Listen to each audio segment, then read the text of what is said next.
2 बार Sunday Times best selling author और top 50 most influential general practitioners में 8वें नंबर पर आने वाले डॉक्टर रंगन चटर्जी कहते हैं, अगर कोई व्यक्ति किसी भी बीमारी के जड़ को समझ ले कि वो बीमारी क्यों लगी है, तो वो बिना किसी दवाई के केवल अपनी डाइट और लाइफस्टाइल को बदलकर क्रॉनिक डिजीज यानी बहुत लंबे समय से चल रही किसी भी बीमारी को ठीक कर सकता है। चलिए जानते हैं डॉक्टर रंगन चटर्जी इसके बारे में क्या कहते हैं। मैं बीमारियों को गायब कर सकता हूँ। क्रोनिक बीमारियाँ जो लंबी अवधि से चलती आ रही है, जैसे कि type 2 diabetes, high blood pressure, depression और डिमेंशिया, मैं इन सभी बीमारियों को ठीक कर सकता हूँ। इंग्लैंड में करीब 150 मिलियन लोग इस तरह की क्रोनिक बीमारियों से ग्रसित हैं और इनमें से केवल एक बीमारी टाइप 2 डायबिटीज़ के लिए इंग्लैंड की सरकार हर साल 20 अरब पाउंड खर्च कर रही है। मैं कोई जादुई डॉक्टर नहीं हूँ, मैं एक साधारण मेडिकल डॉक्टर हूँ और मैं इन सभी बीमारियों को गायब कर सकता हूँ, क्योंकि मैं जानता हूँ कि आपकी बीमारी केवल एक भ्रम है, वो कोई वास्तविक बीमारी नहीं है। कम से कम उस तरह से तो नहीं है जैसा कि हम सोचते हैं कि वो है। 15 साल पहले जब मैंने मेडिकल स्कूल से योग्यता प्राप्त की थी, तब मैं जोश से भरा हुआ था, बाहर जाने और लोगों की मदद करने के लिए पूरी तरह से तैयार था। लेकिन मुझे हमेशा लगता था कि कुछ कमी है और फिर मैंने एक विशेषज्ञ के रूप में शुरुआत की। विशेषज्ञ के बाद मैं एक सामान्यज्ञ यानी जनरल प्रैक्टिशनर बना। लेकिन एक बात हमेशा से मुझे सता रही थी कि मैं केवल लोगों की बीमारियों के लक्षणों को दबा रहा था। और फिर मेरी ज़िंदगी में एक ऐसा टर्निंग पॉइंट आया जब मेरा बेटा मरने की कगार पर था। जब मैं अपनी पत्नी और छोटे बेटे के साथ फ्रांस में छुट्टियां मना रहा था, तब एक दिन मेरी पत्नी ने मुझे कॉल किया और कहा कि हमारा बेटा हिल नहीं पा रहा है। मैं तुरंत वहां पहुंचा और मैंने देखा कि वो बेजान सा पड़ा है। मुझे लगा कि उसका दम घुट रहा है। मैंने उसे उठाया और सांस देने की कोशिश की, लेकिन कुछ नहीं हुआ। मैं वहीं जम गया। मेरी पत्नी ने कहा, चलो हमारे बेटे को अस्पताल ले चलते हैं। और जब हम अस्पताल पहुंचे तब भी वो हिल नहीं रहा था। डॉक्टर्स परेशान हो चुके थे क्योंकि उन्हें नहीं पता था कि क्या हो रहा है।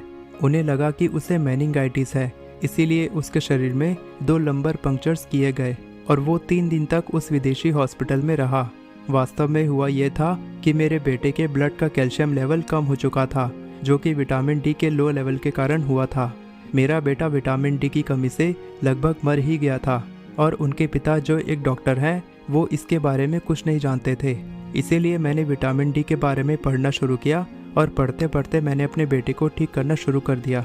इसके साथ ही मैंने अलग अलग बीमारियों के बारे में पढ़ना शुरू किया और अपने मरीजों की बीमारियों के केवल लक्षण को दबाने के बजाय उसके मूल कारण को हल करना शुरू किया।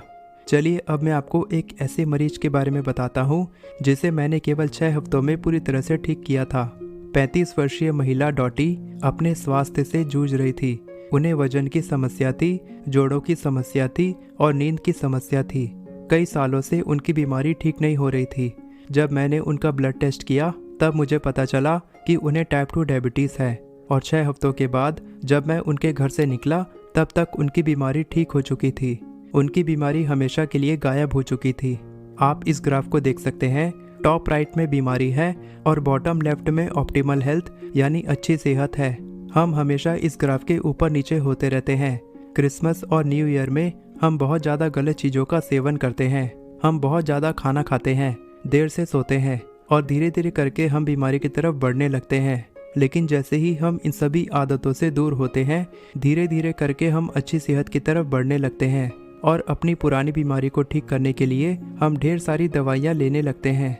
जब मैं डॉटी से मिला था तब वो इस ग्राफ में कहीं ऊपर थी। उसके शरीर में किसी वजह से एक छोटी सी बीमारी बड़ा रूप ले रही थी और जैसे ही वो बीमारी नियंत्रण से बाहर हुई तब पता चला कि उसे बीमारी लगी है। लेकिन पहली बार में उस बीमारी का कारण क्या था? सबसे पहले हमें ये समझने की आवश्यकता है कि एक्यूट बीमारी और क्रोनिक बीमारी में बहुत फ़र्क होता है। एक्यूट बीमारी का पता लगाना और उसे ठीक करना बहुत आसान होता है। मान लीजिए आपको निमोनिया जैसी कोई बीमारी लगी है। निमोनिया की वजह से फेफड़ों में गंभीर संक्रमण हो जाता है, इसीलिए आपके फेफड़ों में कुछ कीड़े बहुत तेजी से पनपने लगते हैं। ये एक बैक्टीरिया की तरह होते हैं। डॉक्टर बैक्टीरिया की पहचान करते हैं और उनका ट्रीटमेंट करते हैं। आमतौर पर हम एक एंटीबायोटिक देते हैं जो बैक्टीरिया को मारता है और जैसे ही बैक्टीरिया ख़त्म हो जाते हैं आपका निमोनिया ठीक हो जाता है।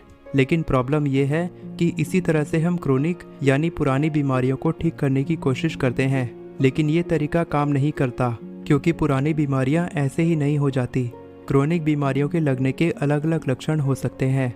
जब मैं डॉटी से मिला था, उसके डायग्नोसिस में लिखा था कि उसका ब्लड शुगर लेवल कंट्रोल से बाहर है। उसमें ऐसा इसीलिए लिखा था क्योंकि बहुत सारे लोगों को लगता है कि ब्लड शुगर प्रॉब्लम के कारण टाइप 2 डायबिटीज़ होता है और वो लोग उस बीमारी के जड़ को नहीं पकड़ पाते, जबकि टाइप 2 डायबिटीज़ ब्लड शुगर की प्रॉब्लम नहीं है। ब्लड शुगर केवल एक सिम्टम है, कारण नहीं है। और अगर हम केवल सिम्टम्स को ठीक करने की कोशिश करेंगे तो हम बीमारी को कभी ठीक नहीं कर सकते। जब मैं डॉटी से मिला तब मुझे पता चला कि कुछ प्रकार के खानों को डॉटी का शरीर बर्दाश्त नहीं कर पा रहा है, जैसे कि रिफाइंड और प्रोसेस्ड कार्ब्स और शुगर। इसीलिए उन्हें इस तरह के खाने को बंद करना होगा। ऐसा करने से जो बीमारी की आग पिछले कई सालों से उनके शरीर में लगी है, वे खाने उसमें ईंधन डालने से रोकते हैं। सबसे पहले हमें ये पता लगाना होता है कि वो आग किस वजह से लगी है और वो कौन सा ईंधन था जिसकी वजह से वो इतने लंबे समय तक जलती रही। टाइप 2 डायबिटीज़ के ज़्यादातर मामलों को इंसुलिन रेजिस्टेंस कहते हैं। इंसुलिन आपकी बॉडी के लिए एक बहुत ही अच्छा हार्मोन है। ये आपकी बॉडी में ब्लड शुगर को कंट्रोल करता है। तो अभी आप इस ग्राफ के बॉटम लेफ्ट में हैं, जहां आपकी सेहत अच्छी है, और जैसे ही आप ऐसा खाना खाते हैं जिसमें ढेर सारी शक्कर होती है, आपका ब्लड शुगर बढ़ने लगता है और आपकी बॉडी थोड़ा इंसुलिन रिलीज करती है। फिर ब्लड शुगर नॉर्मल लेवल पर आ जाता है और जैसे जैसे आप इस ग्राफ के ऊपर जाते जाते हैं, आप इंसुलिन रेजिस्टेंट बनते जाते हैं। यानी आपको ब्लड शुगर को नॉर्मल लेवल पर लाने के लिए ज़्यादा से ज़्यादा इंसुलिन की आवश्यकता पड़ती है और इंसुलिन की बढ़ी हुई मात्रा के कारण आपकी बॉडी में प्रॉब्लम आने लगती है। ये एक अल्कोहल की तरह है कि जब पहली बार आप अल्कोहल का सेवन करते हैं तब आप थोड़ा नशा महसूस करते हैं, लेकिन जब आप एक अनुभवी शराबी बन जाते हैं तब आपको उस लेवल के नशे को महसूस करने के लिए ज़्यादा शराब पीनी पड़ती है। बिल्कुल यही इंसुलिन के साथ हो रहा है। जब इंसुलिन आपके ब्लड शुगर को कंट्रोल नहीं कर पाती है तब कहते हैं कि आपको बीमारी लग गई है, आपको टाइप 2 डायबिटीज़ हो गई है। तो किस वजह से आप इंसुलिन रेजिस्टेंट बने, किस वजह से आपको टाइप 2 डायबिटीज़ की बीमारी लगी? ऐसा बहुत सारे कारणों से हो सकता है, जिनमें से एक कारण है आपकी डाइट। हो सकता है आप पिछले 10 सालों से प्रोसेस्ड जंक फूड खा रहे हो या फिर किसी और वजह से आपको बीमारी लगी हो, जैसे कि काम का स्ट्रेस, इमोशनल स्ट्रेस, क्योंकि स्ट्रेस की वजह से आपकी बॉडी का कॉर्टिसोल बढ़ता है और कॉर्टिसोल शुगर लेवल को बढ़ाता है, जिससे आपकी बॉडी इंसुलिन रेजिस्टेंट बनती है। हो सकता है आप शिफ्ट में काम करते होंगे तो आप अच्छी नींद नहीं ले पाते होंगे, क्योंकि एक रात की स्लीप डेप्रीवेशन यानी अच्छी नींद नहीं लेने के कारण आपको 6 महीने की जंक फूड डाइट के बराबर इंसुलिन रेजिस्टेंस दे सकता है। जैसे जैसे आपकी उम्र बढ़ती है आपकी बॉडी की मांसपेशियां कम होती जाती है और ये भी इंसुलिन रेजिस्टेंस की वजह से हो सकता है। हमारे शरीर के अंदर खरबों कीड़े रहते हैं और उन कीड़ों का सही संतुलन हमारे शरीर के लिए बहुत आवश्यक होता है। सही संतुलन नहीं होने की वजह से कुछ कीड़ों की आबादी बढ़ जाती है और जब वो कीड़ा यानी बैक्टीरिया, जिसका नाम है लिपोपॉलीसैकेराइड या LPS, जब ये बैक्टीरिया आपके ब्लड में चला जाता है तब ये आपको इंसुलिन रेजिस्टेंट बना देता है। इसी तरह से बहुत सारे कारणों की वजह से ऐसा हो सकता है। अगर आप सही कारण की पहचान नहीं कर पाते हैं तो आपकी बीमारी कभी ठीक नहीं हो सकती। इस दुनिया में 5 में से किसी एक व्यक्ति को कभी न कभी डिप्रेशन का शिकार होना पड़ता है। तो डिप्रेशन क्या है? डिप्रेशन का कोई ब्लड टेस्ट नहीं होता, डिप्रेशन का कोई स्कैन नहीं होता। डिप्रेशन वो नाम है जो कई कारणों की वजह से होता है। डिप्रेशन क्रोनिक इन्फ्लेमेशन की वजह से होता है। ये इन्फ्लेमेशन वैसी सूजन नहीं है जैसे आप लड़खड़ाकर गिर जाते हैं, आपके पैर में मोच आ जाती है, सूजन हो जाती है।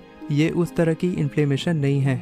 ये एक ऐसी इन्फ्लेमेशन है जब आपका दिमाग सोचता है कि वो बहुत समय से बहुत ज़्यादा परेशान है और स्ट्रेस में है, और इसे कोई एंटी डिप्रेसेंट दवाई भी ठीक नहीं कर सकती। एंटी डिप्रेसेंट आपके दिमाग में एक केमिकल को बढ़ाने की कोशिश करता है, लेकिन क्या हो अगर उस बीमारी का कारण आपकी बॉडी में पहले से मौजूद हो? ये इन्फ्लेमेशन आपकी डाइट की वजह से हो सकता है, अच्छी नींद न लेने की वजह से हो सकता है, धूप में ना जाकर विटामिन डी की कमी की वजह से हो सकता है। और जब तक आप उस कारण का पता नहीं लगाएंगे तब तक ये बीमारी ठीक नहीं हो सकती। ये सभी बीमारियां कुछ मूल कारणों की वजह से होती है। हमें अपनी समझ को बेहतर करना चाहिए। हमें समझना चाहिए कि हमारे जीन्स हमारा भाग्य नहीं बना सकते, बल्कि हमारे वातावरण में कुछ ऐसी चीज़ें होती हैं जो हमारे जीन्स में बदलाव लाकर हमारी बॉडी में बीमारियां पैदा करती हैं। फिर चाहे आप पहले से अच्छी सेहत में हो या फिर आपको कोई बीमारी लगी हो, मुझे लगता है कि हमें इन बीमारियों से डरने के बजाय अपनी ज़िंदगी का कंट्रोल अपने हाथ में लेना चाहिए और हमेशा अच्छी सेहत में बने रहने के लिए अपनी ज़िंदगी में महत्वपूर्ण बदलाव लाने चाहिए। वीडियो पसंद आई हो तो वीडियो को लाइक करें और चैनल को सब्सक्राइब करें।